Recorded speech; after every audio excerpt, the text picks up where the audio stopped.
In the heart of Queen Elizabeth National Park lives an animal of fearsome reputation. Renowned for its ability to hunt and kill some of the largest animals on Earth, including elephants, its name strikes fear into those who live at the park edge. Yet, it is also an animal that is severely threatened with dwindling numbers and on the verge of extinction in Uganda.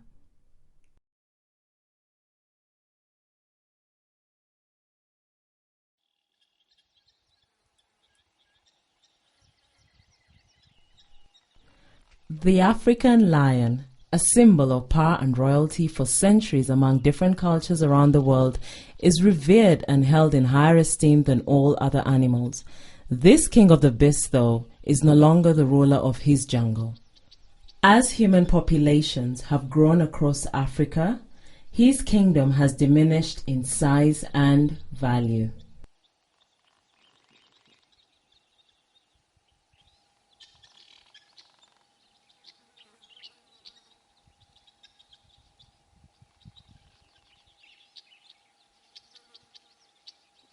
Lions are thought to number around 23,000 individuals in Africa.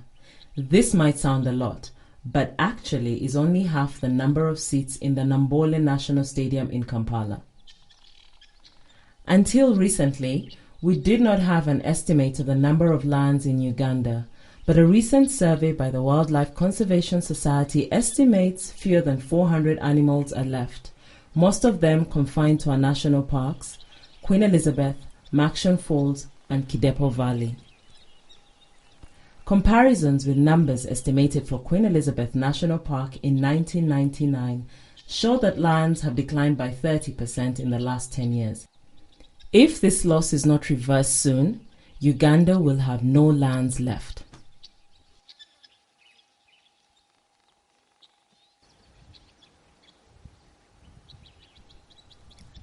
Lions live in savannas and woodlands for the most part, but can also survive in arid conditions in some parts of Africa.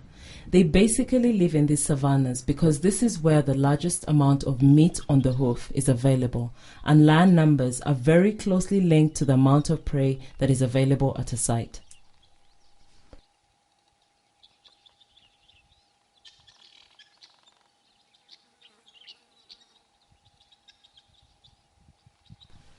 Lions are unusual in the mammal world in having what is called a fission-fusion social system. Although they live in prides, the pride members don't all move around together in one group. Instead, a lioness and her cubs will move within a specific range and regularly meet up with other females and their cubs. The lionesses will often cooperate to make kills and feed together, but can then separate and live on their own for several days before meeting up again. The only other mammal in Uganda that behaves like this is the chimpanzee, and it is also similar to how humans live. Lion prides typically have about 4 to 9 lionesses with their cubs and 2 to 6 adult males.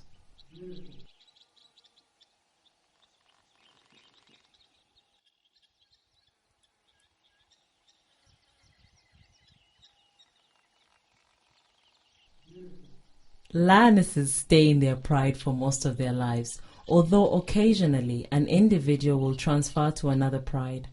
Lionesses become adult at about 5 or 6 years old and bear 2 to 4 cubs in a litter. About half of all the cubs die in their first year of their life, and this is the most risky time to be a lion. If the cubs survive, a lioness will suckle them for about a year and then produce the next litter after 20 months. A lioness can live for about 20 to 25 years and therefore produces about 8 litters in her lifetime.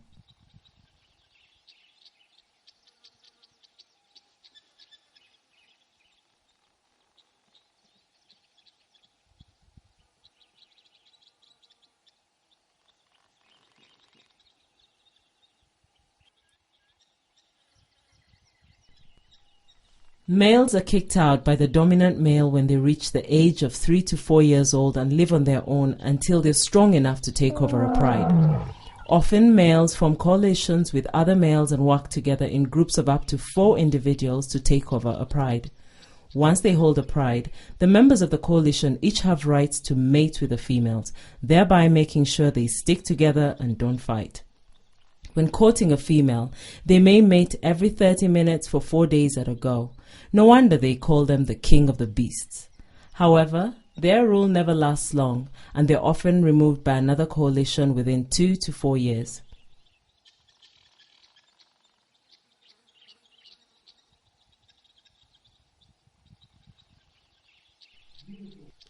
Lions can be recognized individually by the pattern of the whiskers around their nose. Each animal has a unique pattern which, together with cuts and scars on the body, allowed researchers to name each individual. The Wildlife Conservation Society has been studying the lions in the Ishasha sector of Queen Elizabeth National Park, Uganda, for the past 6 years, and their researchers know every individual in that part of the park.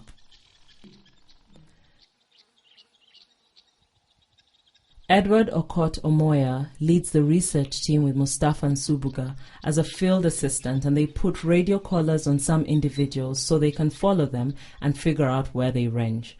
Radio tracking is not as simple as it might seem at first, because radio signals bounce back and forth off trees and rocks, and it can be quite difficult to find exactly where the lion is.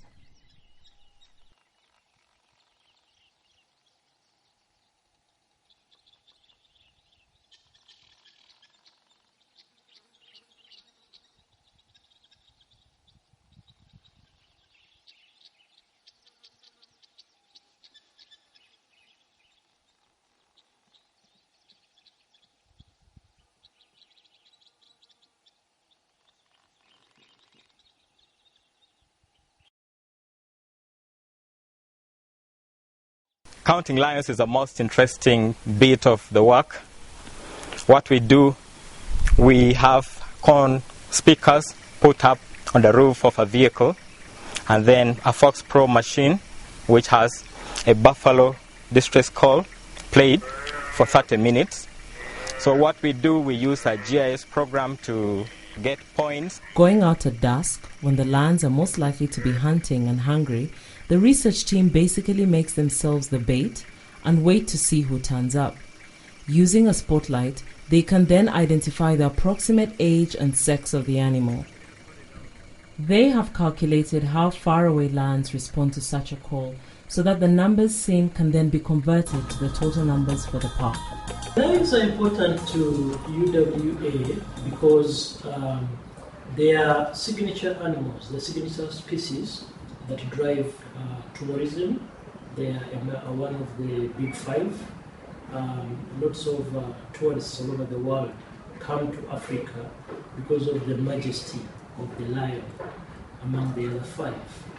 The lion is the king of the jungle. Everybody wants to see the king, everybody wants to be associated with the king, understand the king. And so lions drive tourism to our parks. Ishasha is the area that is most famous for its tree-climbing lions, and it is quite common to see lions resting on the branches of the large fig trees that are found in this part of the park. There are only a few other sites in Africa where you can regularly see lions in trees, which makes Ishasha a very special place. Tourists hear about these lions from all over the world and want to see them lounging about digesting their breakfast of buffalo or antelope steak. In spite the studies from Wildlife Conservation Society that have shown that the number of lions that climb trees fluctuates between 20 to 30 individuals only, this is an insignificant number to be so important for the tourism industry in Uganda.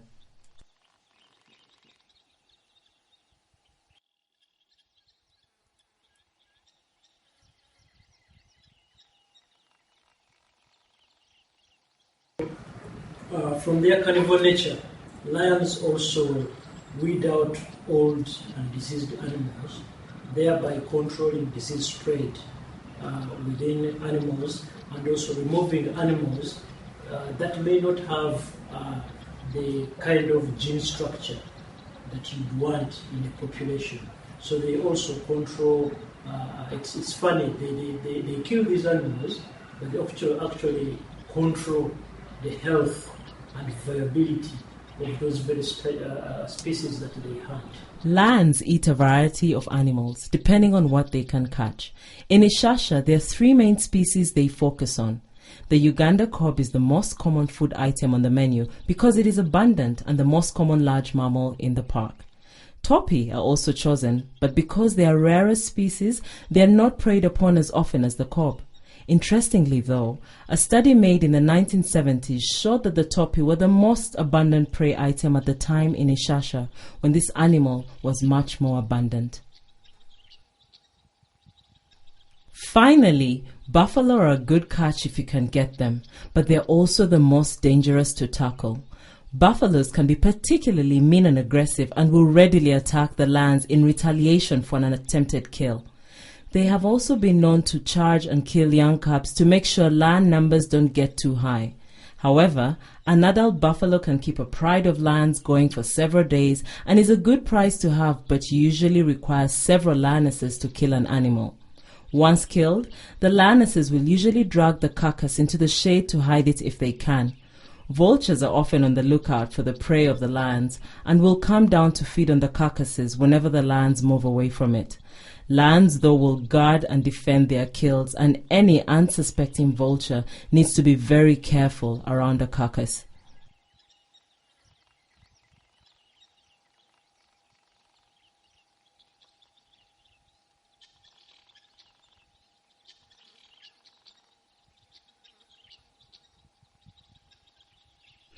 People who visit here, they are mostly interested in lions. Every visitor that comes here would like to do a game drive, and they do it in Kasenyi. That's the area where you usually see lions.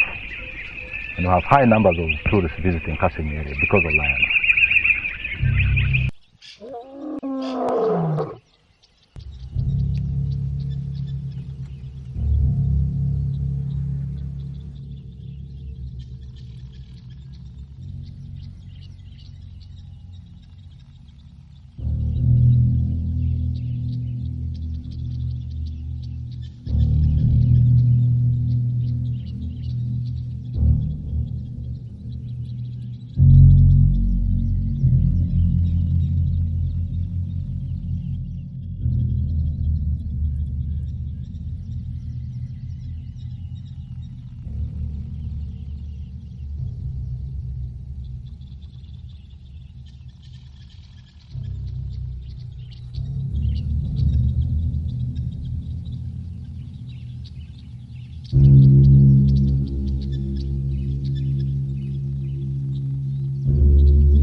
The drop in numbers does concern me. First of all, the lions are part of the ecosystem. They control the prey numbers here, and this could shift the balance if the lions are out of the equation. From an ecological point of view, that concerns me. And then also from the tourism point of view, because it's an animal that people would love to see, if the numbers drop and they are rare to see, that could also affect tourism. It could also affect the revenues that we get. Tourism brings in more foreign currency to Uganda than any other business at the moment, and the industry is growing steadily. Nearly 200,000 tourists visit Uganda's parks each year, of which 70% visit the parks where the lions are found. After mountain gorillas in Bwindi Impenetrable National Park, tourists most want to see lions and are very disappointed if they don't find them. If lions become so rare they could not be seen, it is likely that tourists would go to Kenya or Tanzania rather than visit Uganda, and it is therefore very important that the remaining lions in the parks are protected and that their numbers can rebuild.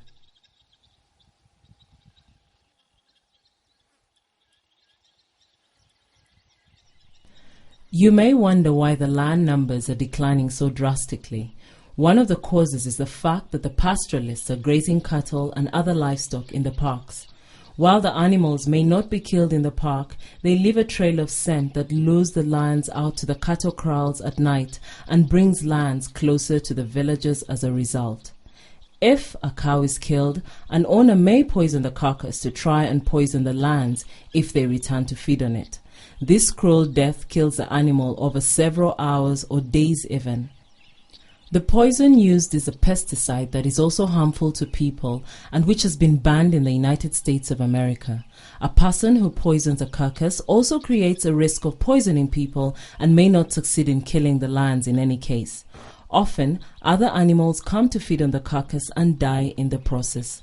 Many hyenas and vultures have been killed in the recent past in this way. The main threat is the conflict between the lions and the cattle keepers. The cattle keepers try to bring their cows to graze in the national park, and the method they use is to drive in the cows and leave them unattended to. And so when lions come across the cows, it is an easy prey for them, so they kill the cows. And what these people, the pastoralists, do is to use the carcass as bait and poison the lions. So most of the mortality that we have registered here is as a result of poisoning. That's the main threat. Also, poachers do set snares to trap other animals, and so lions sometimes get in these traps and get maimed, which I think is also another threat to them. Another threat also, diseases do affect lions. A few of them die from diseases. And also road kills. We have speeding vehicles through the park, and we have registered mortality as a result of road accidents. Usually snares are set to catch antelopes, but lions can be easily trapped by them. Snares are laid in gaps between the bushes and are usually a wire noose that goes around the neck of the animal as it walks along. When the animal realizes there's something around its neck, it tries to run, pulling the noose tighter and tighter until it suffocates. Uganda Wildlife Authority rangers spend much of their time searching for and removing these snares in Uganda's parks.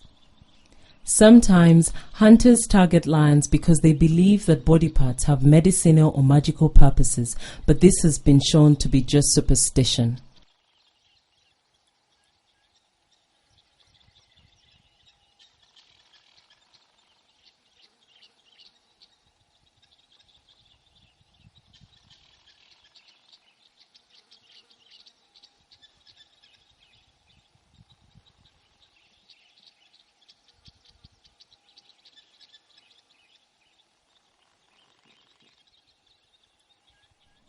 In order to tackle the poisoning of the lions, Edward and Mustafa have started a program of working with the pastoralists at the edge of the park. There is a need to build better relations between the pastoralists and Uganda Wildlife Authority and address some of their needs. Seniona yali edinsi abasongora na paketa kabeiro. Kandi abataka oba baisenkuru yitwe still baguma. That even before the park was gazetted, that is before 1930, they were here living with these animals. Their grandfather were here, and the wild animals were grazing together with cattle. They had no problem until... Historically, the pastoralists lived in what is now the park with the wildlife. They left during the time of rinderpest and sleeping sickness in the late 1800s, and as a result, wildlife numbers increased. The pastoralists now live on land at the edge of the park that is not very suitable for grazing cattle. Much of it is covered by an invasive plant species, Lantana camara, which reduces the availability of grass. The plant spreads rapidly and takes over the land. As a result, the pasture available for the cattle has been declining, forcing them to take their cattle into the park. There are also issues over access to water on their land, where streams have been diverted upstream for irrigation and no longer flow to their cattle watering troughs. As a result, they have to water their cattle in the park. The pastoralists feel marginalized and excluded from any decision making and feel they have no choice but to use the park to graze their livestock. We need to find solutions to their problems also.